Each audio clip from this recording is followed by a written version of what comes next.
찬양하라 내 영혼아 찬양하라 내 영혼아 내 속에 있는 것들아 다 찬양하라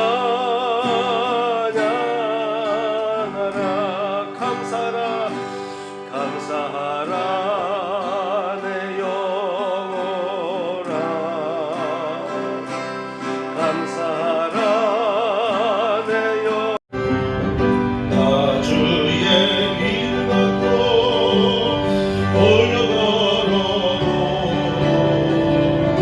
나 주의 믿음 갖고 실망치 않네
이 어두운 터널도 우리가 믿음 갖고 나아갈 때 반드시 우리가 이 터널을 뚫고 나갈 줄 믿습니다. 아멘. 왜냐? 주님은 내 친구시고 신실한 친구시기 때문에 그렇습니다.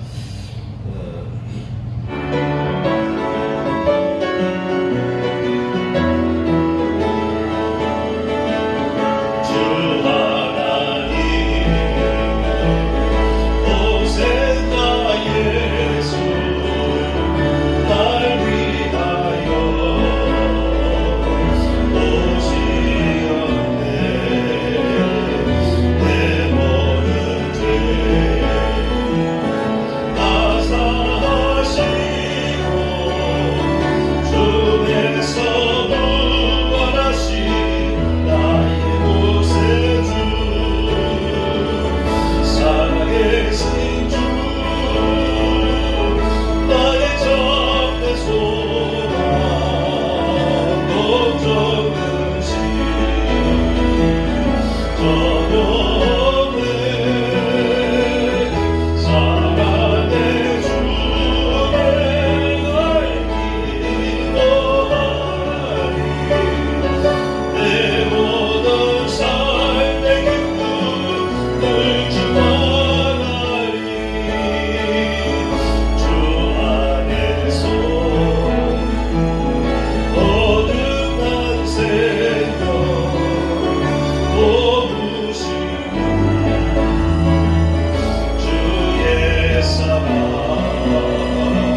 나의 힘이 되신 여호와여, 내가 주님을 사랑합니다. 주는 나의 반석이시며 나의 요새시라. 주는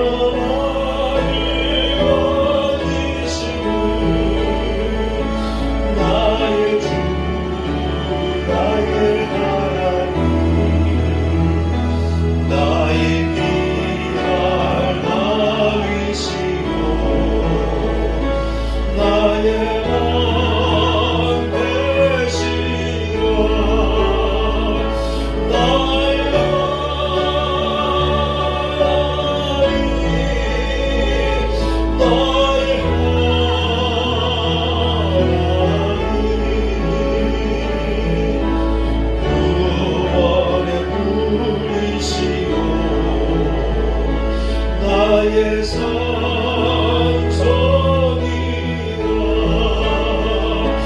나의 하나님, 나의 하나님.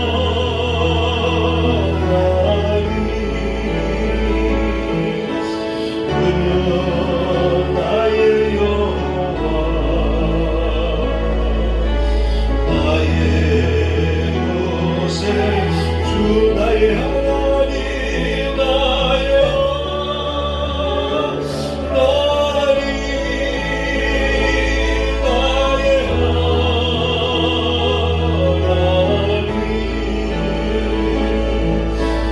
그는 나의 여호와, 나의 요새, 나의 생명이시여 나의 생명이신 여호와여,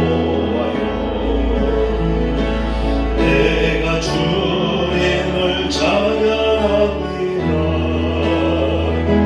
주는 나의 사랑이시며 나의 의지시라. 주는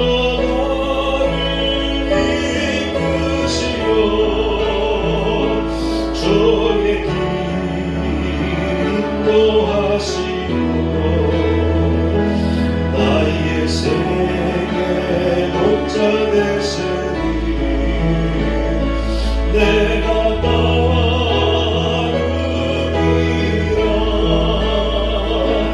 나의 하나님,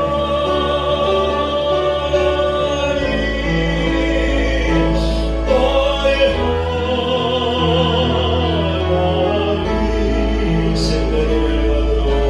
생명의 멸류관으로 내게 씌우소서.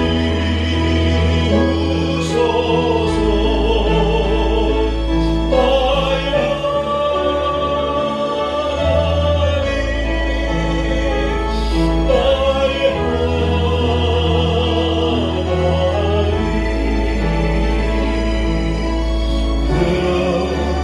나의 여호와,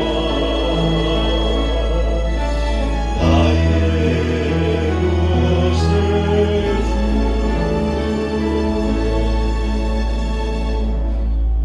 주님, 이 자리에 오셔서 저희가 드리는 찬양과 영광의 선을 받아 주옵소서.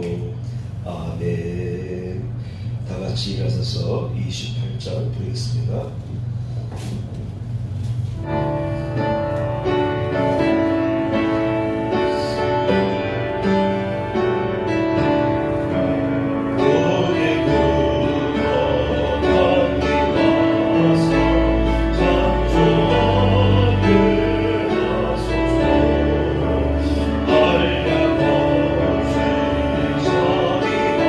전능하신 전능하신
원하시는지 나는 알 수 없다. 이러한 고백이 여러분들의 고백이 되기를 축원합니다. 오늘 말씀은 구약성경 창세기 29장입니다. 31절에서 35절까지, 그리고 30장은 22절에서 24절까지의 말씀을 함께 보겠습니다. 찾았으면 창세기 29장 31절에서 35절까지의 말씀을 함께 보겠습니다. 여호와께서 레아가 사랑받지 못함을 보시고 그의 태를 여셨으나 라헬은 자녀가 없었더라. 레아가 임신하여 아들을 낳고 그 이름을 루벤이라 하여 이르되 여호와께서 나의 괴로움을 보셨으니 이제는 내 남편이 나를 사랑하리로다 하였더라. 그가 다시 임신하여 아들을 낳고 이르되 여호와께서 내가 사랑받지 못함을 들으셨으므로 내게 이 아들도 주셨도다 하고 그의 이름을 시므온이라 하였으며, 그가 또 임신하여 아들을 낳고 이르되 내가 그에게 새 아들을 낳았으니 내 남편이 지금부터 나와 연합하리로다 하고 그의 이름을 레위라 하였으며, 그가 또 임신하여 아들을 낳고 이르되 내가 이제는 여호와를 찬송하리로다 하고 이로 말미암아 그가 그의 이름을 유다라 하였고 그의 출산이 멈췄더라. 30장 22절에서 24절까지의 말씀을 함께 봅니다. 하나님이 라헬을 생각하신지라 하나님이 그의 소원을 들으시고 그의 태를 여섰으므로 그가 임신하여 아들을 낳고 이르되 하나님이 내 부끄러움을 씻으셨다 하고 그 이름을 요셉이라 하니 여호와는 다시 다른 아들을 내게 더하시기를 원하노라 하였더라. 아멘. 오늘 말씀은 이제는 찬송하리로다. 내가 이제는 찬송하리로다. 내 부끄러움을 씻으셨도다. 이런 문구를 생각하면서 오늘 말씀을 함께 나누도록 하겠습니다. 이제는 찬송하리로다. 내가 이제는 찬송하리로다. 여러분들에게도 이와 같은 외침이 여러분의 입술 중에서 나타나기를 축원합니다. 아멘. 요즘 사람들은 먹는 것도 이왕이면 같은 값이면 소문난 맛집에 가서 먹는 것을 선호합니다. 그래서 여행도 소문난 맛집만을 찾아서 여행 코스를 정하고 여행하는 사람들이 생겨나고 있습니다. 맛을 경험하게 되면 틈나는 대로 여행을 하려는 그 충동에 사로잡히게 됩니다. 운동의 즐거움을, 운동의 상쾌한 맛을 경험하게 되면 운동할 때는 땀도 나고 힘도 들지만 땀이 쫙 빠지고 나면 이렇게 상쾌함을 느낄 거예요. 깨어나고 힘들어도 때로는 무릎 연골과 관절에 무리가 와서 또 통증 치료를 받기도 하지만, 또는 어깨 부분의 인대가 늘어나거나 상해서 고통이 심화돼서 물리치료도 받으면서도 운동에 중독되고 나면 운동의 맛을 경험하게 되면 또 가는 거예요. 운동하러 또 갑니다. 어떤 이들은 산을 오르는데 산악용 자전거를 타고서 그 높은 것을, 그 험난한 것을 오르고 내려옵니다. 어떨 때 보면 옷차림도 얇잖아요. 추울 때도 그 차림으로 험한 산을 자전거로 오르고 내리고 그런 사람들이 있습니다. 왜 그렇습니까? 그분들은 그 맛을 알았기 때문에. 그래서 그런 사람들은 비싼 돈 들여서 자전거를 구입하고 그 힘든 코스를 페달을 밟아가면서 올라가고 내려가고 하는 것입니다.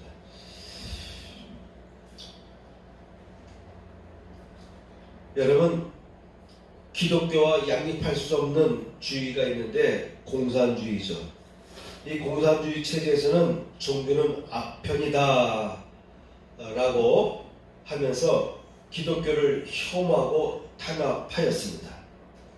공산주의자들의 눈에는 기독교가 악편과 같은 마력이 있다고 여겨졌기 때문에 그렇습니다. 왜 그렇습니까? 사람이 한번 믿음을 갖고 교회에 다니기 시작하면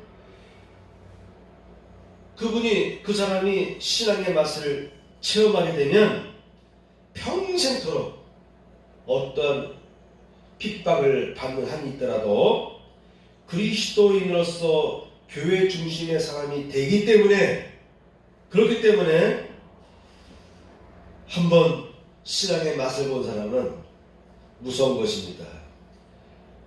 그래서 종교는 악편이다 라는 전제로 강력하게 기독교를 박해하고 탄압하고 그렇게 했습니다. 한번 맛을 들어보면 악편과 같은 거예요. 악편의 맛을 느낀 사람이 계속 악편에 중독이 돼서 벗어나지 못하듯이 신앙도 중독이 된다는 거예요. 공산주의자들의 눈에는 그렇게 보여진 거예요. 그리스도인은 하나님께서 부어주시는 은혜를 체험하며 살아야 됩니다. 은혜를 체험하며 살아야 돼요. 누가? 우리 그리스도는 은혜를 체험하며 살아야 되는 것입니다. 은혜를 체험하지 못하고 교회를 다니는 사람은 온전한 그리스도인이 될 수가 없습니다. 맛을 느낀 사람은 그 맛에 중독이 된다고 제가 얘기했듯이 신앙생활도 마찬가지예요. 은혜의 맛을 체험하고 살게 되면은 그 은혜의 맛에 중독이 되게 돼 있어요. 이런 사람은 다시 말하면 은혜의 맛을 체험하지 못하고 살아가는 그리스도인이 있다면 이런 분들은요, 믿음이 성장하지 않습니다. 항상 덜 익은 상태에 머물러 있게 됩니다. 항상 덜 익은 상태의 교인으로, 크리스찬으로 머물러 있게 되는 거예요. 신앙이 성장하지 않습니다. 여러분, 덜 익은 수박을 먹을 수가 있겠습니까? 덜 익은 딸기, 덜 익은 사과, 덜 익은 감을 먹을 수가 있겠습니까? 그 맛을 상상해 보기를 바랍니다. 이런 열매는 결코 상품이 될 수가 없습니다. 너무 익어가지고 땅에 떨어져서 터진 감은 먹을 수가 있어요. 맛이 달아요. 그러나 익지 않은 감은 먹을 수가 없어요. 떨궈서 먹을 수가 없어요. 공짜로 줘도 먹을 수가 없습니다. 바로 이와 같이 덜 익은 그리스도인으로 남을 수밖에 없다고 하는 것입니다. 바벨론의 벨사살 왕이 신하들을 모아놓고 큰 잔치를 했어요. 예루살렘에서 가져왔던 성전 제사에 필요한 기구들, 접시들, 이런 것들을 사용했습니다. 많은 귀인들을 초대해놓고 왕의 권위를 나타내며 잔치를 한참 하려고 할 때 하는 중에 하나님의 손가락이 나타나서 벽에 글씨를 써내려갔습니다. 그 뜻을 다니엘이 왕에게 통역해 주었는데, 내용은 하나님께서 벨사살 왕의 무게를 저울로 달아보았더니 무게가 부족하여서 나라가 멸망을 당하는데 왕도 같이 죽게 될 것이라는 계시였습니다. 그런 내용의 글이 벽에 써지기 시작합니다.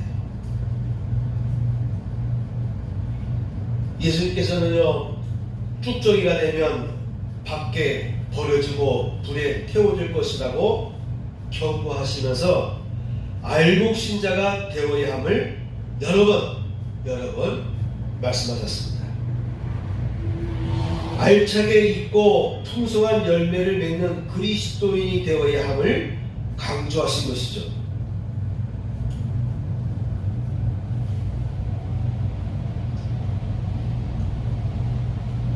다시 말하면 하나님은 모든 사람들을 바라보시는 거예요. 하다못해 바벨론의 벨사살 왕조차도 무게를 재보셨다는 거예요. 무게를 재보시는데 스스로 그 무게가, 영적인 무게가 더 올라가야 되는데, 신앙의 무게, 선행의 무게, 믿음의 무게, 이런 것들이 자꾸 쌓이고 성장하면서 무거워져야 되는데, 물론 사람은 이렇게 곡선을 타면서 어떤 때는 올라가기도 하고 어떤 때는 내려가기도 하잖아요. 근데 그 성장 과정, 그 무게를 쭉 체크하다 보면 이제는 안 되겠다, 이제는 더 이상 내둬서는 안 되겠다 라고 할 정도의 위기 상황까지 내려가는 경우가 있어요. 바로 벨사살 왕은 그런 사람이 되었습니다.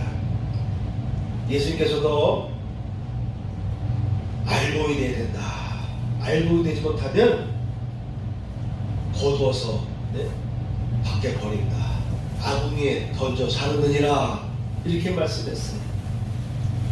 그러니까 알곡 신자가 되어야 된다는 것이죠.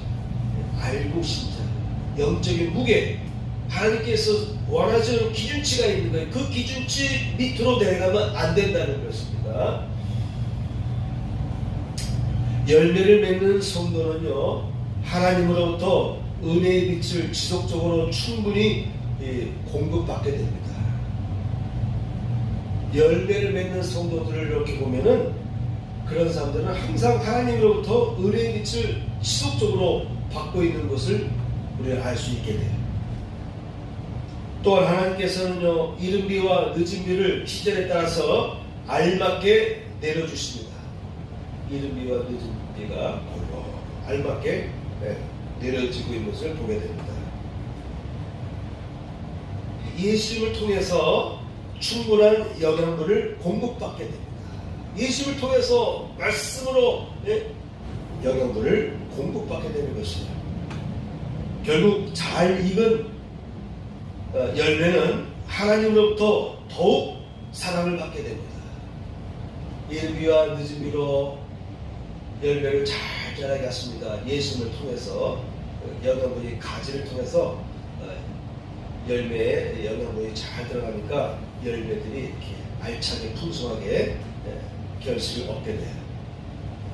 그런데 그런 열매를 풍성하게 얻는 사람은 더 많은 은혜를 또 경험하게 돼요.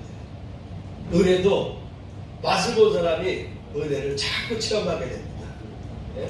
이거 대단히 중요합니다. 한번 승리해 본 사람은 승리의 맛을 알기 때문에 자꾸 도전하게 되는 거예요. 근데 늘 패배한 사람은요, 도전할 의욕이 안 생겨요. 그냥 스스로 주저앉게 됩니다. 도전하려는 의욕이 생기지 않습니다. 여러분, 하나님으로부터 사랑을 받은 사람은요, 자꾸 사랑을 받아요. 여러분, 사랑받고 자란 사람이 또 사랑을 받게 되는 거예요. 왜냐하면 사랑받을 요소가, 사랑받을 짓을 그 아이가 하기 때문에 계속 사랑을 받게 되는 거예요. 은혜의 맛을 본 사람은 은혜를 추구하고 은혜의 길을 향해 나아가는 것을 멈추지 않아요. 두려워하지 않습니다. 갈등하지 않습니다. 때로는 지치고 힘들어도 한번 은혜의 맛을 본 성도는요, 은혜를 자꾸 사모하게 돼 있어요. 그러니까 은혜가 뭐지? 이렇게 의식을 갖고 신앙을 생활하는 사람에게는 변함없습니다. 그런데 한번 은혜의 맛을 체험한 사람은 자꾸 은혜를 쫓게 돼 있어요. 그러니까 은혜 받는 길을 알고 이렇게 하니까 은혜 받았구나, 이렇게 하니까 하나님께서 도와주시네, 이런 기적을 체험하고 은혜를 체험한 사람은 또 그런 길을 걷는 거예요. 이제 점점 쉬워지는 거예요. 그런데 은혜를 체험하지 못한 사람은 어떻게 하는 것이 신앙생활 제대로 하는지를 알 수가 없어요. 그래서 헤매는 거죠. 헤매는 거예요. 헤매니까 은혜의 결실을 얻을 수가 없는 것입니다. 그래서 은혜 받은 사람은요, 계속 은혜의 기쁨을 누리게 되는 것입니다. 은혜 받는 성도의 간증을 들으면요, 다 알아요. 그죠? 여러분, 은혜 받는 비결은요, 내가 직접 은혜 받는 것도 좋습니다. 근데 내가 은혜를 못 받으면은 은혜 받은 사람의 간증을 통해서 간접적으로 은혜 받는 것도 좋습니다. 은혜 받은 사람들의 간증을 자꾸 듣게 되면 어떻게 하면 은혜를 받게 되는지 그 노하우를 알게 돼요. 아, 나도 저런 은혜를 받고 싶다. 그런 의욕이, 욕망이 속에서 꿈틀거리기 시작합니다. 나도 그렇게 생활해야 되겠다. 그래서 생활이 바뀌게 되는 거예요. 그래서 간증을 자꾸 듣게 되면 은혜가 전이 됩니다. 여러분, 치유받았습니다 라는 간증을 듣게 되면요, 신유의 은혜가 듣는 사람에게 전이 돼요. 하나님께서 이런 복을 주셨습니다 라고 하는 그런 어떤 복에 대한 그 간증을 들은 사람은요, 그런 복을 원하게 돼 있어요. 그런 복을 받는 길로 걸어가게 돼 있어요. 그래서 그 사람들도 똑같은 그런 복을 체험하게 됩니다. 그래서 복도 전이 돼요. 은사도 전이 됩니다. 그런데 은혜의 맛을 경험하지 못한 사람은 덜 익은 열매와 같아서 상품 가치가 없어서 시장에 내어놓을 수가 없어서 그 누구도 달궈하지 않습니다. 여러분, 은혜 없는 사람한테서 사람들이 이렇게 다가와서 이렇게 잡고 의지하고 그 사람의 얘기를 들으려고 하는 사람이 있습니까? 없습니다. 오히려 피합니다. 왜? 곁에 가봐야 떨어지는 게 없어요. 떨어지는 게 없어요. 내게 도움되는 게 없습니다. 그래서 사람이 점점 그 사람 곁에서 멀어지게 되는 거예요. 근데 은혜 받은 사람은요, 사람이 자꾸 모이게 돼 있어요. 왜? 사람 누구나 다 은혜 받고 싶거든요. 사람 누구나 다 복을 받고 싶거든요. 아, 근데 어떤 사람이 복을 받았대? 여러분, 주택복구는 모래벌에서 모래 한 잔을 진 것 같던 그런 확률이다라고 하는데, 어쨌든 매주 보면 1등 당첨되는 여러 명 생길 때 있잖아요. 그죠? 안 생길 때니까 어떤 때는 여러 명 동시에 1등 당첨돼가지고 그런 뉴스들을 많이 접합니다. 그런 뉴스를 접한 사람은 지나가다가 이렇게 보다가 상점에서 로또 파는 곳이 있으면 들어가고 싶죠. 아니, 1,000원만 내면은 하나 끊을 수 있으니까. 근데 어떤 상점에 가고 싶습니까? 거기 보면 이렇게 광고지에 여기서는 1등이 몇 명 나왔고, 2등이 몇 명 나왔고 써붙이면요, 사람이 왠지 그곳으로 가고 싶어요. 이왕이면. 왜? 거기 가면 될 것 같거든. 이게 사람의 심리예요. 여러분, 은혜 받은 사람의 이야기를 듣게 되면 사람들이 그쪽으로 몰려가게 돼 있어요. 근데 입에서 나오는 이야기가 은혜 받은 이야기가 없어요. 그러면 그 사람 곁에는 사람이 가까이 가지 않습니다. 주님으로부터 은혜, 은총, 기쁨, 응답과 치유의 복을 경험하지 못하는 삶은요, 윤활유가 고갈되거나 윤활유의 성능이 떨어진 엔진과 같습니다. 엔진의 소음이 심해서 차의 정숙함을 잃게 돼요. 그리고 힘있게 달려가지 못합니다. 언덕도 올라갈 때 예전과 같이 힘차게 올라가지 못해. 엔진의 성능이 떨어졌어요. 왜? 윤활유가 성능이 떨어졌기 때문에. 윤활유가 부족합니다. 그런 차들은요, 빨리 고쳐야 되는데, 빨리 손봐야 되는데, 그걸 모르고 타기만 하다가 어느 날 갑자기 고속도로 달리다가 차가 쓰는 거예요. 애들이 망가집니다.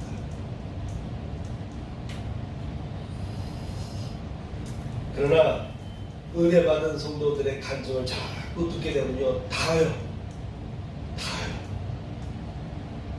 말씀이 뿔과 같다라고 고백하지 않습니까? 성경에서. 은혜는 닿아요. 그런 사람은요, 진하고 향기로운 그윽한 냄새, 향기가 그 사람에게서 흘러나오게 됩니다. 그래서 그 곁에 사람들이 자꾸 다가가게 되는데, 여러분 어떠한 사람이 되기 원하십니까? 예수님은 풍성한 열매를 맺는 성도가 되라고 강조하셨어요. 이왕 신앙생활 할 바에는, 이왕 신앙생활 하려면요, 풍성한 열매를 맺는 성도가 되라는 것입니다. 지난 1년 동안 나라 안과 밖으로 두렵고 암울한 어둠을 우리는 경험하면서 지금까지 뚫고 지나왔습니다.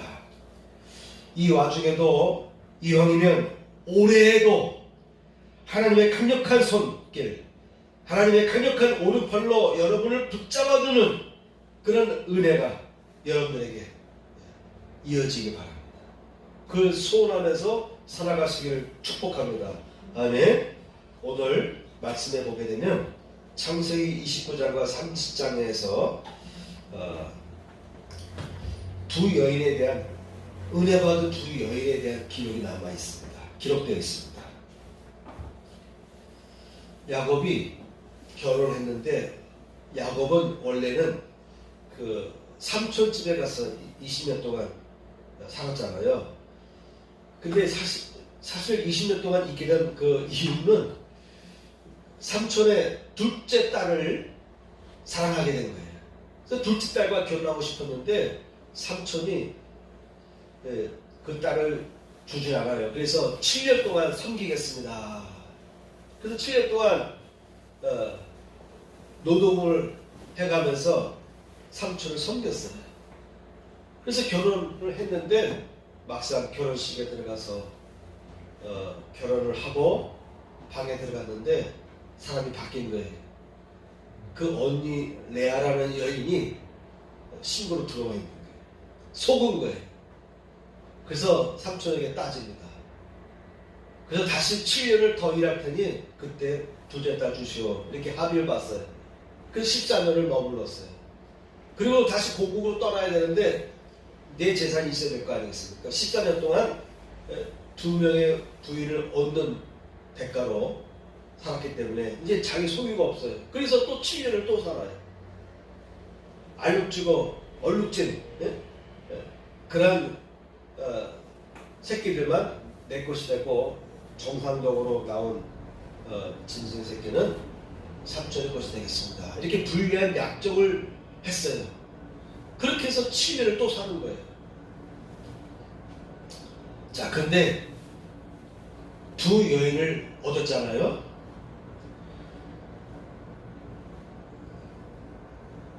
이 두 여인을 얻었는데 이 두 여인은 자매.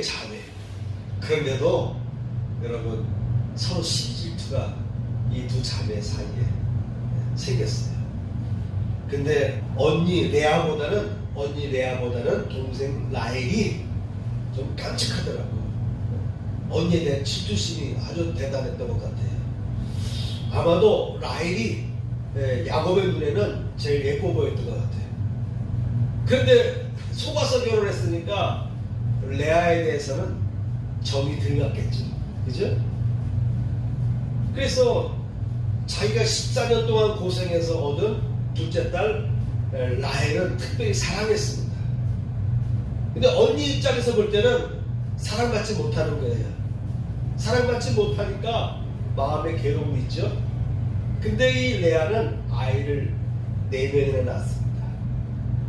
그래서 오늘 31절에서 35절까지 보게 되면 레아는 아들을 낳을 때마다 대리만족을 해요. 무슨 만족을 하냐면, 내게 아들이 생겼으니 이제부터는 내 남편이 나를 사랑하고 나와 가까워질 것이다.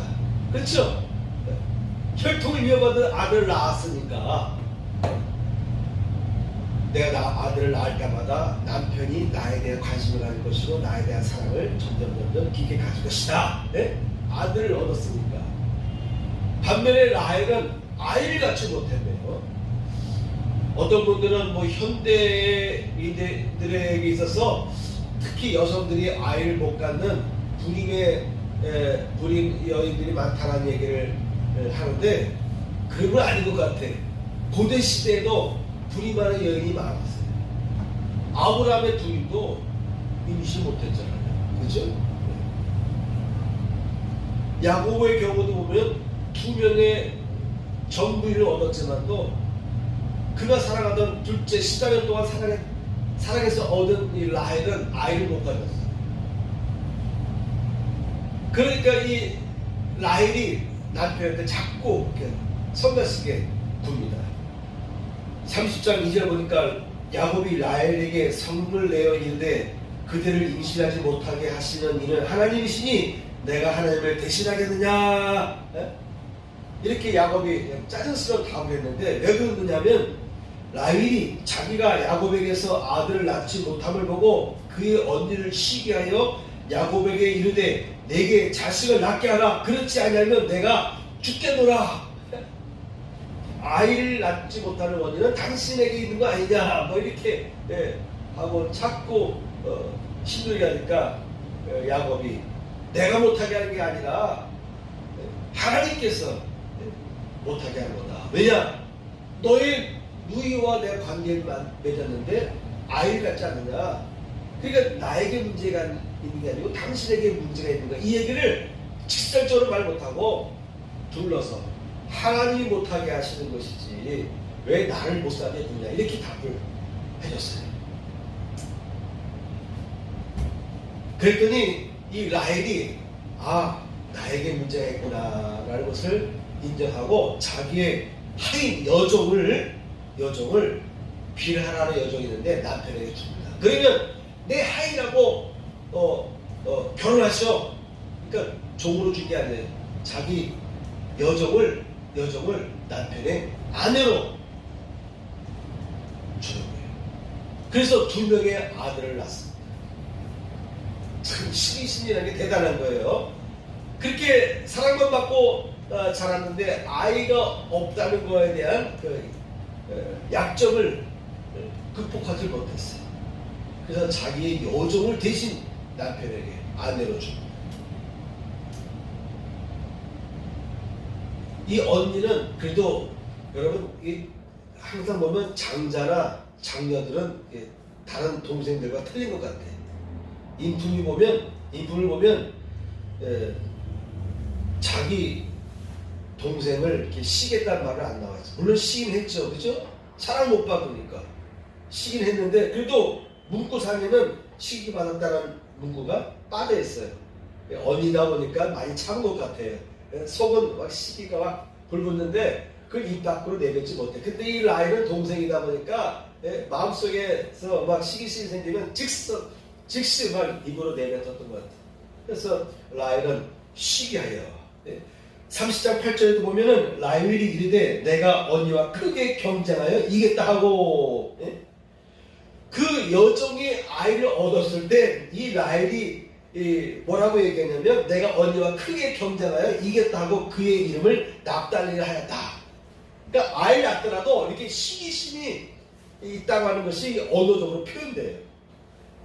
근데 언니는 좀 달라요. 내가 아들을 낳았으므로 이제부터는 남편이 나를 사랑하리라. 나와 가까워지리라. 나와 동행하리라. 이런 식으로 고백을 합니다. 자, 여러분 이 레아와 또 라헬의 아이를 낳는 이야기를 잠깐 나누는데 이들의 공통점이 있어요. 비록 이 두 여인은 같은 자매인데 그럼에도 불구하고 사랑 때문에 마음에 고통이 있었어요. 그럼에도 불구하고 이 두 여인에게서 우리가 본받을 점이 있어요. 오늘 본문 말씀을 왜 이 성경으로 정했는가? 여기는 우리가 본받을 점이 있는 거예요. 이들은 자기 자신 또는 자기 자신들의 태가 멈춰서 아이를 갖지 못하면 자기가 신임하는 여종을 부인을 또 줘요. 그렇게 해서라도 아들을 낳게 될 때마다 그들은 어떻게 여기냐면 하나님께서 내 기도를 들어주셨다, 이런 고백을 하는 거예요. 여러분 대단한 겁니다. 네? 겉으로 보면은 아이고 두 여자가 이렇게 그냥 서로 형제인데도 불구하고 왜 이렇게 못 잡아서 난리야라고 생각할지 모르는데, 이들에게도 우리가 본받을 점이 있는데 뭐냐면 아이를 낳는 그것에 대해서 전적으로 하나님께 의지했다는 거예요. 레아는 시몬을 낳고 들으셨다. 네? 내가 사랑받지 못함을 들으셨도다. 네? 네. 겉으로는 내가 첫째 부인이지만 사실은 남편이 나의 방에 자주 오지 않는데 사랑받지 못하는 것을, 네? 이것이 그의 마음속에 아주 상처였던 거예요. 그래서 아들을 낳고 시몬을 낳는데 들으셨다. 네? 내가 사랑받지 못함을 들으셨다. 하나님께 계속 기도한 거예요. 하나님 왜 나는 사랑받지 못합니까? 나도 사랑받는 아내가 되겠다고 기도했더니 아들을 낳겠어. 그때 고백이 들으셨다. 누가? 하나님이 들으셨다. 또 레이를 낳았는데 보니까 레이는 연합이다. 이 말은 뭐냐면 이 레이를 낳았으므로 이제부터는 남편이 나와 연합할 것이야. 이 말은 뭡니까? 네? 남편이 내게 마음을 주지 않는다는 거예요. 그죠? 연합하지 않는다. 예? 그래서 레이를 낳고 말하기를 연합이다. 예? 지금부터 나와 내 남편이 연합할 것이다. 이렇게 고백했던 거예요. 네 번째 아들을 낳았는데 유다를 낳았어요. 유다. 찬송하미로다. 이제 여호와를 찬송하리로다. 네 번째 아들을 주니까 이제는 내 남편이 나를 잊을 수가 없다. 확신이 온 거예요. 내 동생은 아들을 원하는데 나는 벌써 이렇게 4명의 아들을 낳았어. 이 마음에 안심이 온 거예요. 그래서 이제 내가 여호와를 찬송하리로다. 이제서야 아들 하나 갖고도 불안해가지고 아들 4명 낳고 나서야 이제서야 내가 여호와를 찬송하리로다. 이렇게 외쳤습니다. 그러고 나서 태가 멈췄어요. 그랬더니 또 이 레아가, 역시 이 레아도 자기의 여종을 남편에게 줘요. 그래서 2명의 아들을 낳는데 이 실바라는 여종이 남편과 관계하면서 아셀과 스불론을 낳는데 아셀은 기쁨이라는 뜻이에요. 이제부터는 나를 기쁜 자라 하리로다. 자기가 낳지 않은 5번째 아들임에도 불구하고, 여종이 낳은 아들임에도 불구하고 이제부터 나를 기쁜 자라 하리로다. 주변 사람들이 수근수근 아이 사랑도 받지 못하는 여인이네, 이렇게 수근수근하는 것을 아마 들었던 것 같아. 그래서 이제부터는 나를 기쁜 자라 하리로다. 네? 6번째 아들을 낳으면서 스불론이라고 하는데, 거한다. 이제부터는 남편이 나와 함께 거할 것이다. 이런 내용들을 담아서 아들 이름을 쳤어요. 이 라헬 여동생은 자기가 아들을 낳지 못하니까 여종을 남편에게 안 내려줬다 그랬죠. 여기서 보면 2 아들을 낳았는데 단을 낳았어요. 억울하심 푸셨다 라는 뜻이에요. 단을 낳으면서 억울하심 푸셨다. 억울함을 푸시려고 내 호소를 들으셨도다. 이런 내용의 뜻이 담겨 있습니다. 아이를 못 가지니까 얼마나 힘들었겠어요. 그래서 여종을 통해서라도 아들을 낳았는데 양자죠. 내 억울함을 푸시려고 나의 호소를 들으셨도다. 누가? 하나님께서 내 억울함을 들으셨도다. 네? 내 호소를 들으셨도다. 이렇게 고백한 거예요. 아까 얘기했듯이 납달리를 낳고서는 내가 크게 경쟁하 이겼다. 누이와의 경쟁에서 크게 이겼다. 네? 이렇게 얘기했습니다. 그러다가 이 여인에게도 때가 왔어요. 임신하였어요. 그래서 낳은 아들이 요셉입니다. 요셉. 자, 요셉의 이름은 더함이다. 네. 또는 새싹 연한 가지의 뜻이 있어요. 네. 지금은 내가 요셉을 이렇게 기적적으로 낳았는데 이 요셉으로 낳은 사건 이후에는 앞으로 더 아이를 갖기 원한다. 그런 뜻이 담긴 것 같아요. 그래서 이 여인이요 나중에 또 아들을 낳습니다. 그런데 아들 낳으면서 죽어요. 아들을 출산하면서 죽어요. 베냐민입니다.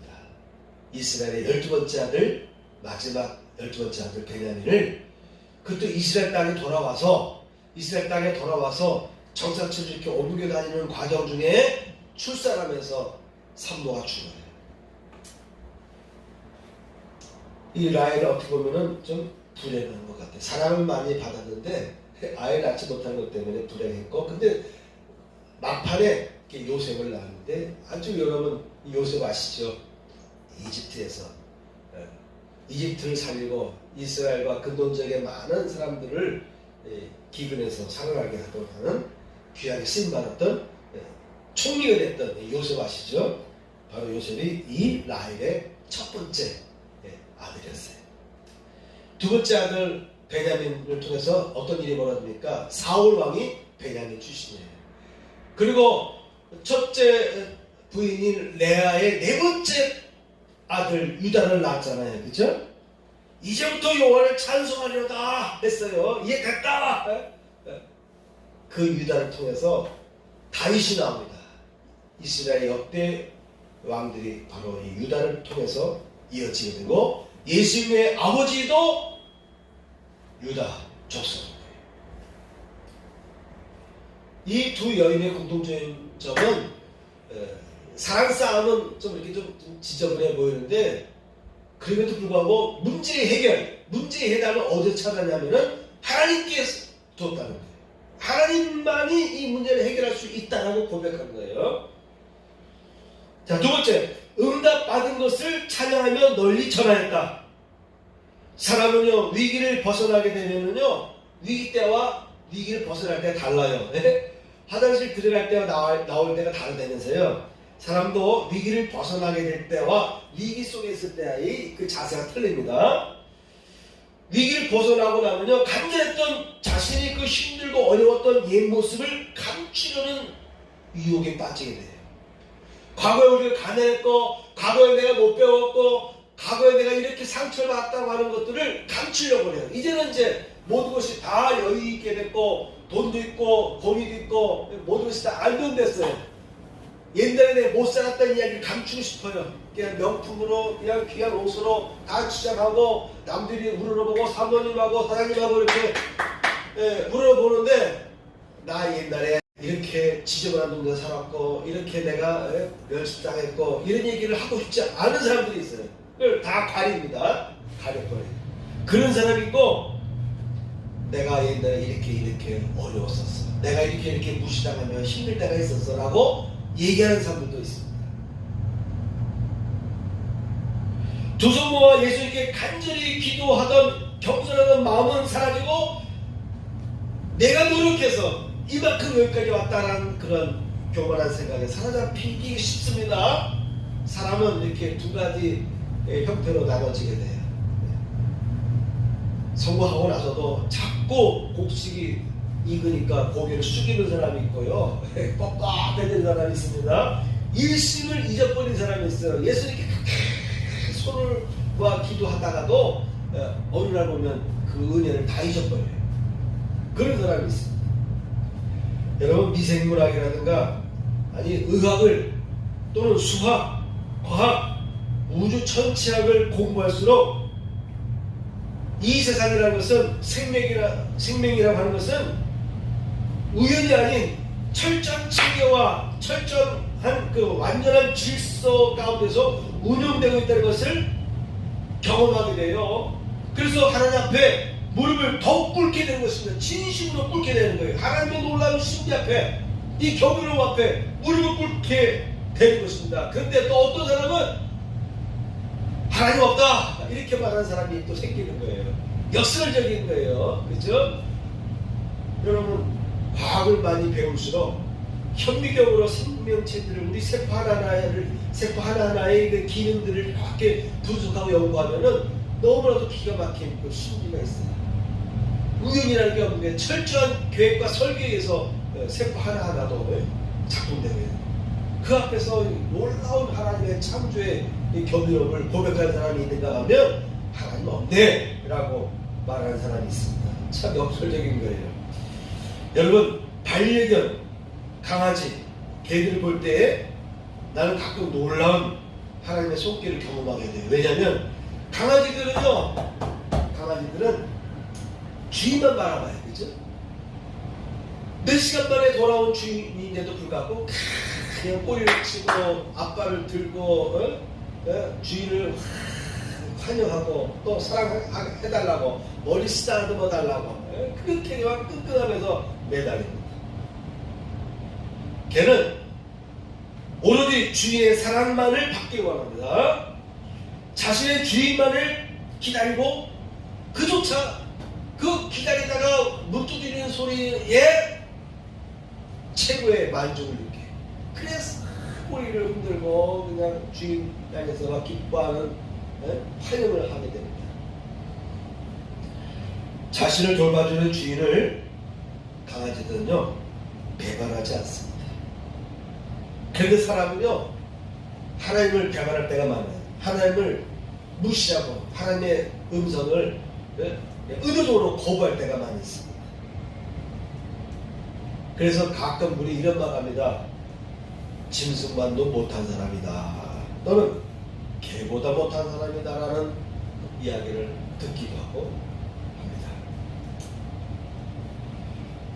여러분, 짐승도 그 말 못하는 강아지들도 자기의 주인을 그렇게 신뢰하고 환영하는데 사람은요 틈만 되면 하나님을 잊어버리는 거예요. 하나님의 은혜를 잊어버리는 것입니다.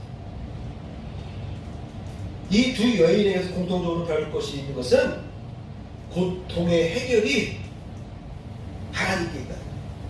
그리고 그 고통이 해결된 다음에는 자기 자신의 그 치부를 숨기려고 하잖아요. 그 이름을 그런 뜻으로 정했던 거예요. 그러니까 그 시대 이후에 이스라엘 모든 그 세대가 계속해서 수천 년 이렇게 흘러내려오잖아요.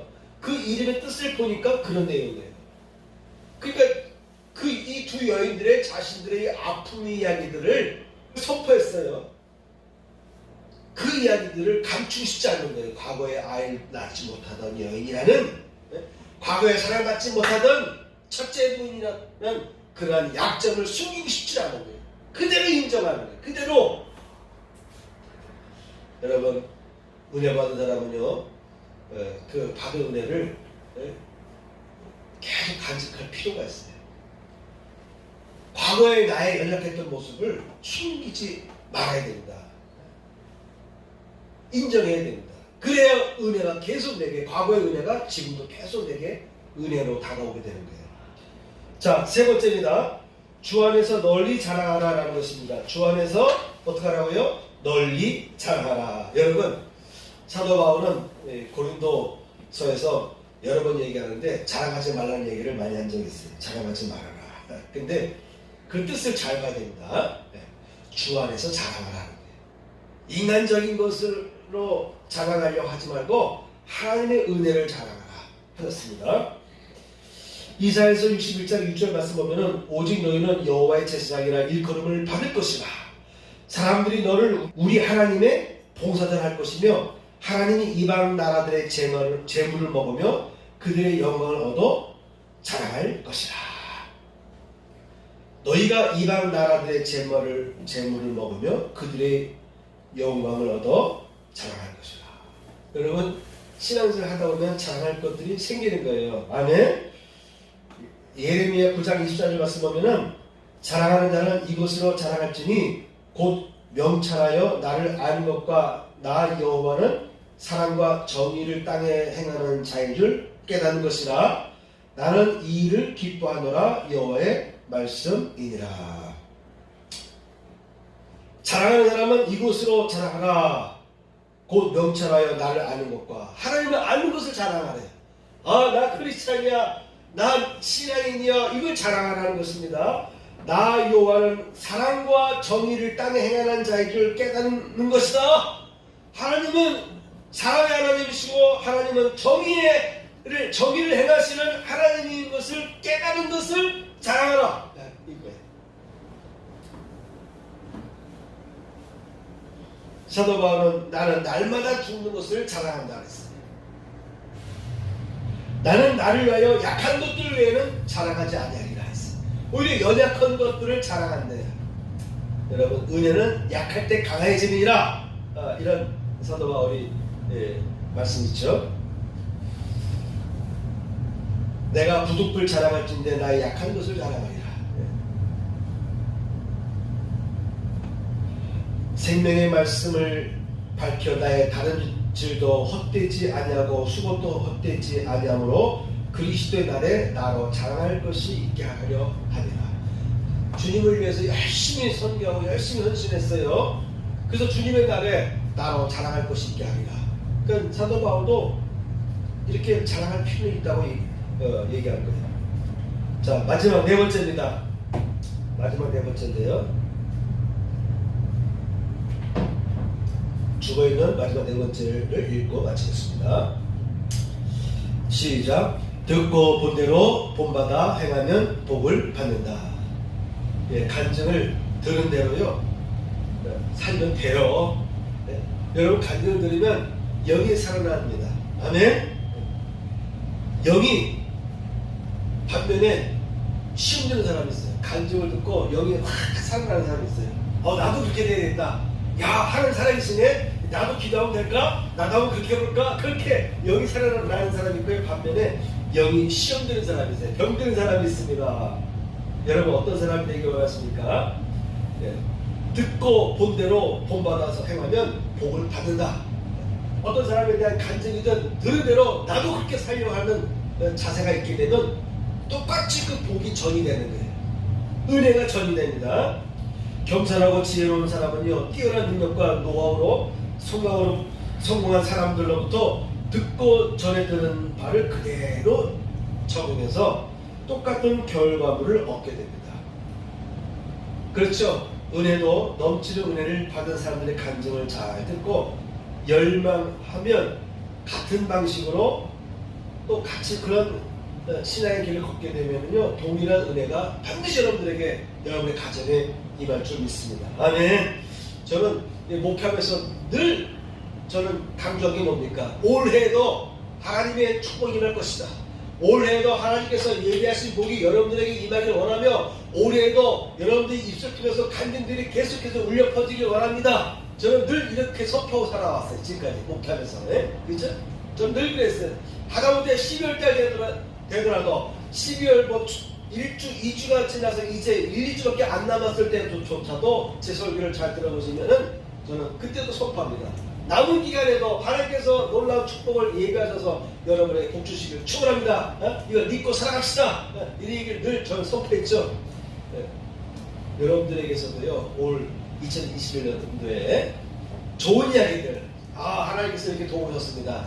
하나님의 은혜가 이런 은혜가 임했습니다. 라는 얘기들이 여러분 입을 통해서 계속해서 흘러나오기를 축원합니다. 축복합니다. 아멘.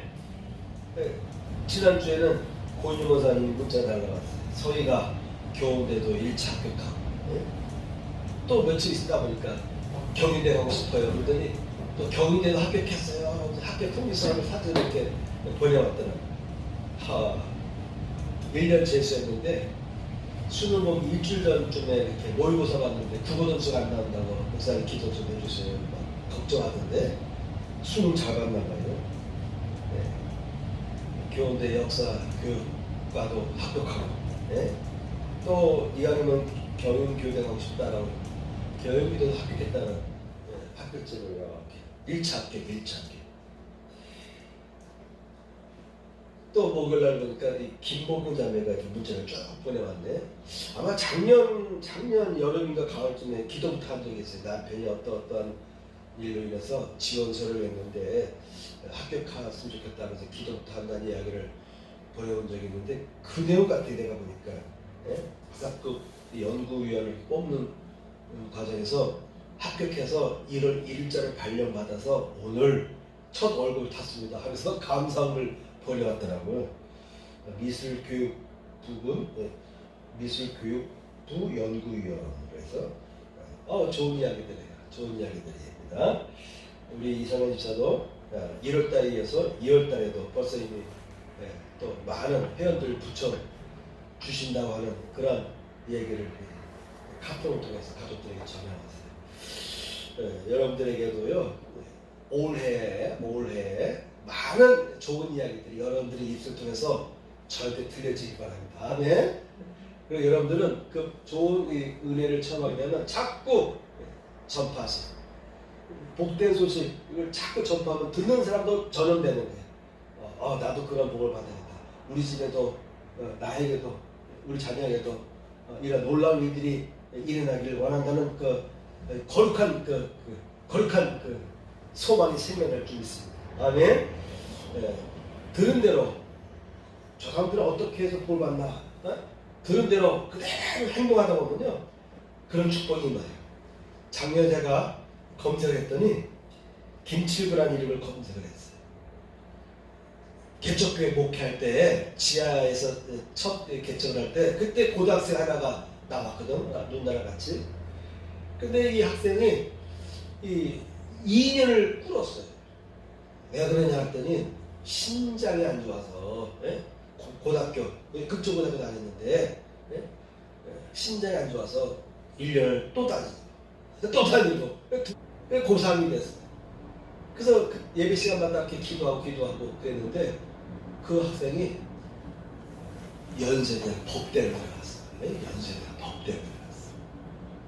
아마 법대를 들어간 학생들이 그 당시에 있어요. 그 당시에도 그 초등학교 아이 표은지 동생인데 그 아이도 아마 고대 법대를 간 것 같아요.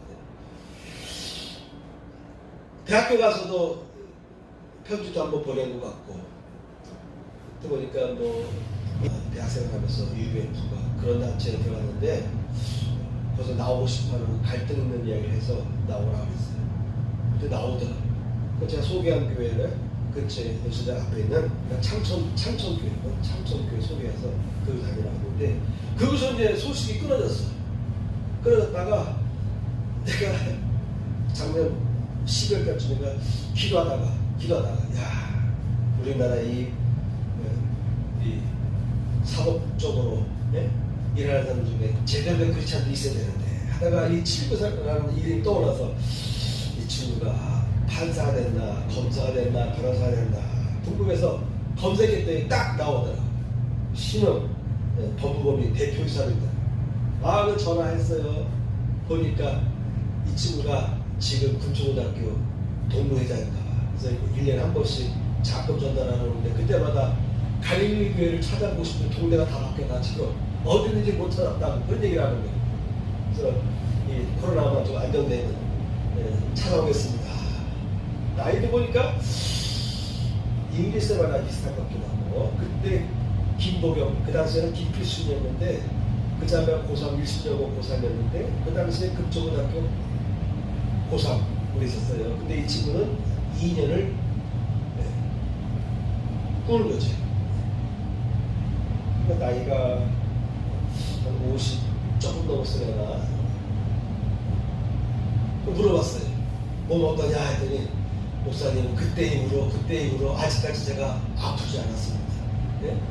물론 내가 이 약점 때문에 몸을 늘 조심하지만 그때 이후로 심장이 안 아픈데 그리고 그 공부하려고 할 때 고시 공부할 때 얼마나 힘들겠어요.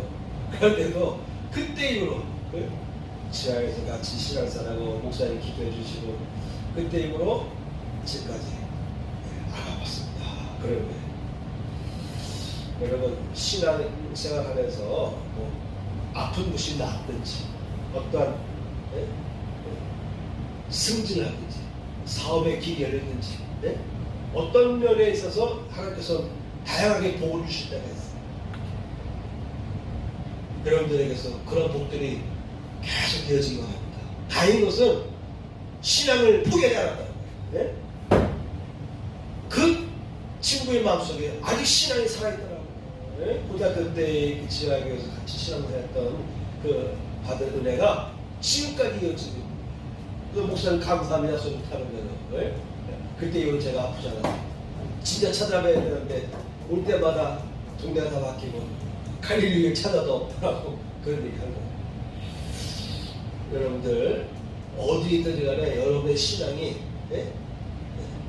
잘 자랐어요. 하나님의 은혜, 하나님의 복이 여러분들에게 이어지기 바라고 그 복이요 자꾸 전파되기 원합니다. 여러분이 받은 복이 자꾸 흘러가서 다른 사람들 전염시켜야 돼요. 은혜를 전염시켜야 돼요. 축복을 전염시키는 축복의 그런 자 아브라함이 말씀하셨습니다. 너는 복의 그런 자 될 것이다. 너를 축복하는 자는 축복을 받을 것이다. 너로 인하여 모든 민족이 복을 받을 것이다. 여러분 올해에도 여러분 각 가정마다 여러분의 자녀를 통해서 여러분의 개인의 인생을 통해서 뭔가 좋은 일들이 자꾸 일어날 줄 믿습니다. 아멘. 하나님께서 예비하신 축복들을 놓치지 마세요. 하나님께서 예비하신 축복들은요 있습니다. 상상할 수 없는 복들이 있어요. 아이 지금까지 받은 복은 난 다 됐어. 이보다 더 좋은 복이 어디 있겠어. 이런 생각하지 마세요. 항상 삶은 새롭다. 항상 하나님은 새로운 은혜와 새로운 선물로 새로운 축복으로 새로운 복으로 여러분을 향해서 예비하시고 준비하시고 부어주시길 원하십니다. 이 복을 누리는 여러분 되시길 축원합니다. 아멘. 다 같이 일어나겠습니다. 봉헌성 630장입니다.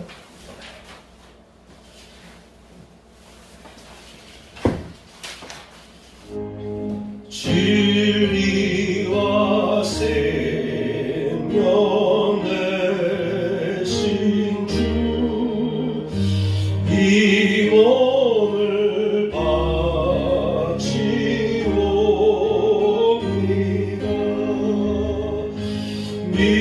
믿음과 소망 사랑에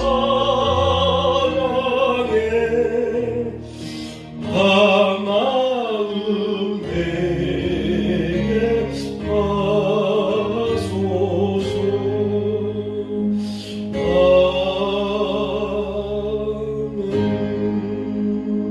아멘. 가슴을 써놓고 축복기도 올리겠습니다. 하나님 오늘도 이토록 좋은 소식들이 우리 교인들을 통해서 흘러나오게 하심을 감사하고 오늘도 하나님 앞에 향기로운 예물이 있음을 감사하며 주님께 동원합니다. 드려지는 11조의 가정마다 그 손길마다 하나님이여 11조의 복이 임하게 하실 때 헛되지 않게 하여 주옵시고 또한 감사를 드리는 성도들을 기억하시며 주일 예물을 받으시고 축복하옵소서.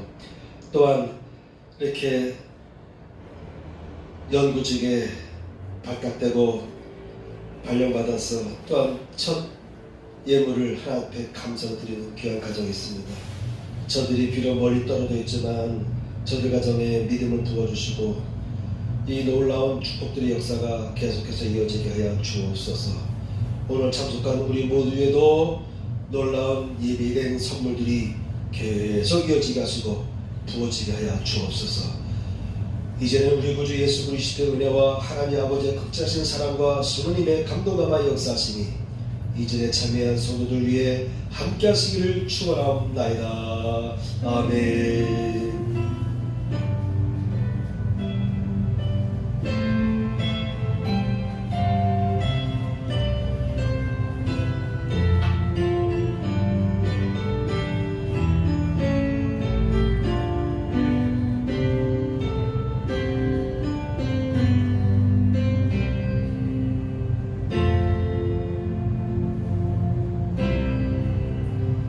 하나님께 영광의 박수 올리겠습니다. 할렐루야. 축복합니다. 사랑합니다.